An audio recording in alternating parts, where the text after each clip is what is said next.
honorable DS, honorable délégué, nous sommes réunis ici aujourd'hui autour d'un sujet brûlant qui tient à cœur à tous les pays de l'Afrique et plus particulièrement à la Sierra Leone que le délégué ici présent a l'honneur de représenter. L'octroi d'un siège permanent et du droit de vote à l'Afrique.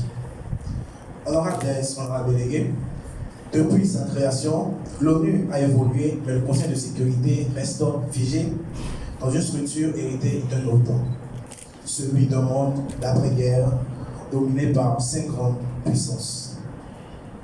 Aujourd'hui, alors que l'Afrique représente plus d'1 milliard d'habitants, aucun pays de l'Afrique n'a de siège permanent ni de droit de vote au Conseil de sécurité de l'ONU. Cette situation est injuste, anachronique et surtout inconcevable. Accorder à l'Afrique un siège permanent au Conseil de sécurité ainsi qu'un droit de veto serait d'abord une reconnaissance de son poids géopolitique et de son poids économique croissant. L'Afrique est riche en ressources, l'Afrique est riche en diversité culturelle et en potentiel humain. L'Afrique est aussi un acteur majeur dans les opérations de maintien de la paix et de la sécurité internationale. Comment expliquer que ceux qui se sacrifient le plus pour la paix mondiale n'aient pas voix au chapitre dans les grandes décisions internationales? Là, c'est plutôt une question de justice internationale.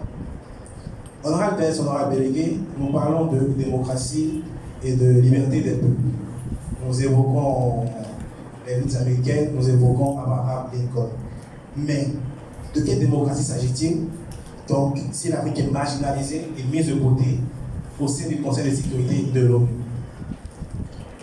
nous parlerons plutôt d'un déni de la démocratie internationale.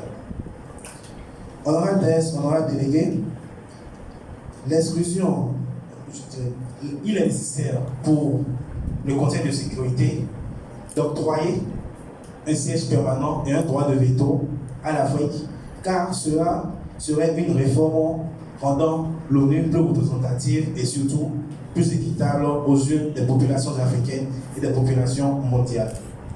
Certes, l'octroi du droit de vote, de veto et de siège permanent à l'Afrique soulèverait des problématiques, mais l'Union africaine démontre de la capacité des pays africains à se soucier de leur développement ainsi que de la coopération internationale et de la paix et de la sécurité internationale.